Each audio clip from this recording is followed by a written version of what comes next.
as much as people are frustrated and tired of me going back and forth with the other left, I'm just as tired of seeing this proxy war between Hillary Clinton and Bernie Sanders.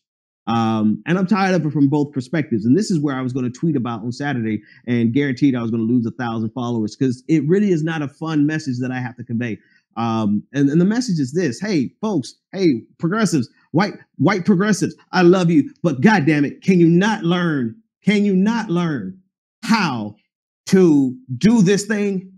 Can you hold up for a second before you get your brilliant epiphany and write your brilliant pieces and then realize, okay, let me just call something. Ryan Cooper, friend of mine on Twitter. Ryan Cooper actually wrote a great article. The article is great.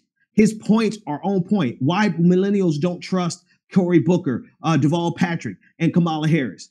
Some good points on that. Some good points. I definitely 100%. I agree most with Cory Booker.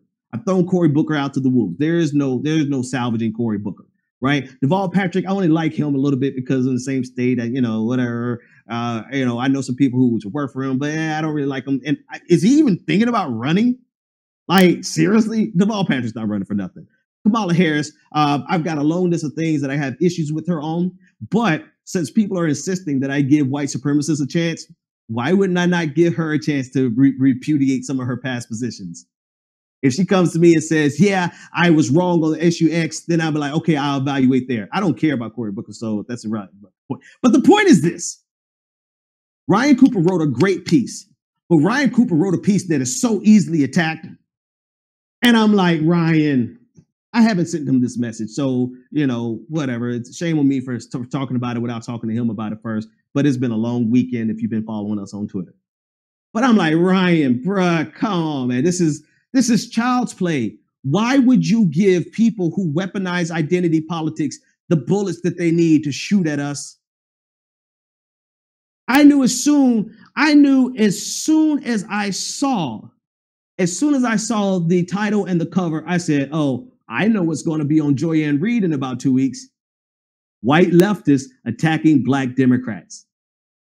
And I'm like, you could have easily have fixed that problem by throwing on there Elizabeth Warren, Sherrod Brown, throwing on there, because trust me, there's some issue with Sherrod Brown's background too. Right. And it's like, oh, you know what? The answer I get most of the time, I don't want to play identity politics. It's playing your ass. It's beating your ass. I mean, we are forever perpetually in this defensive posture as progressives where they have mastered the art. Neoliberal center has mastered the art of ignoring people of color, women of color, leftists, and focusing completely. I mean, why are we surprised? We gave you the breakdown of this 18 months ago. I told you this after Netroots Nation. This is Netroots Nation week. 2 years ago. 2 years ago, after Black Lives Matter interrupted Bernie Sanders at Netroot Nation in 2015, I did a video on why Bernie Sanders was probably going to lose, and I outlined exactly this. And 2 years later, we still making the same goddamn mistakes. People, if you cannot look at the lay of the land and say, I may not like the reality of this game, but for me to win this game, I've got to master the game. And what we're doing, we have a lot of people who look at the game and say, oh, they're just weaponizing identity politics. Yes, they are. I don't want to play identity politics. Okay, then you're going to get your ass handed to you. Every single time. And every single time you're going to be on the defense.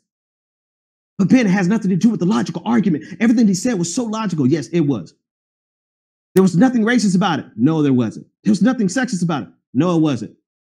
So what's the problem? Problem is that you don't understand why putting 3 black people on a cover and saying why we don't trust them coming from a white person is going to trigger a natural response that happens in probably every black person in America.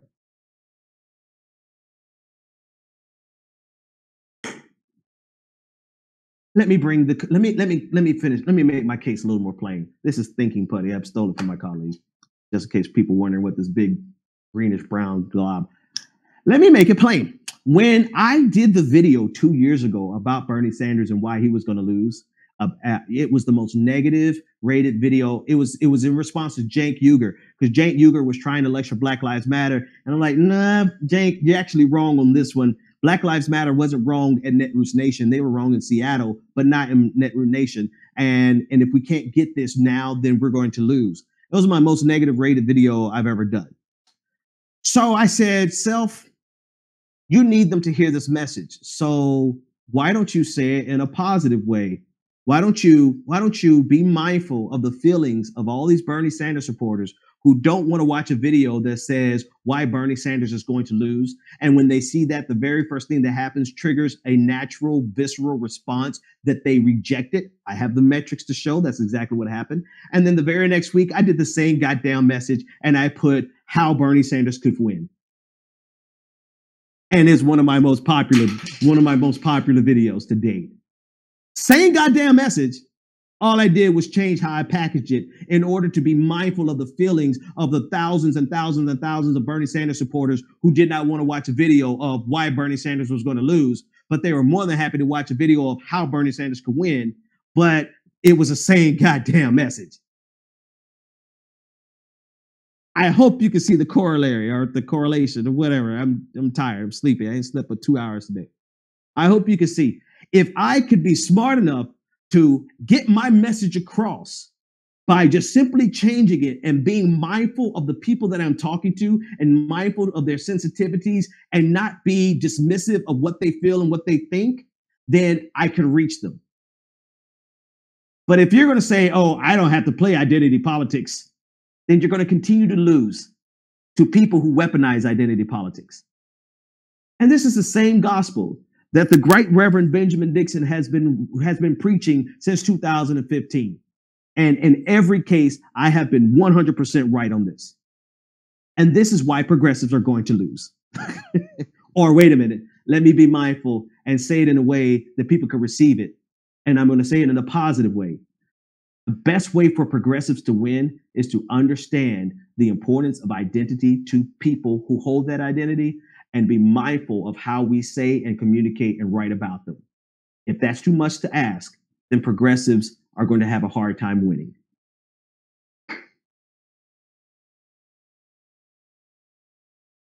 David, it's on you, man. Let's get out of here. The Benjamin Dixon Show is only possible with listener support.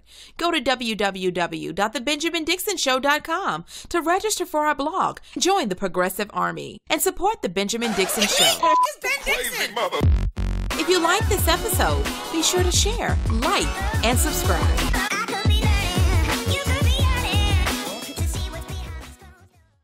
Consider becoming a Patreon. Go to www.patreon.com/The BPD Show and support The Benjamin Dixon Show.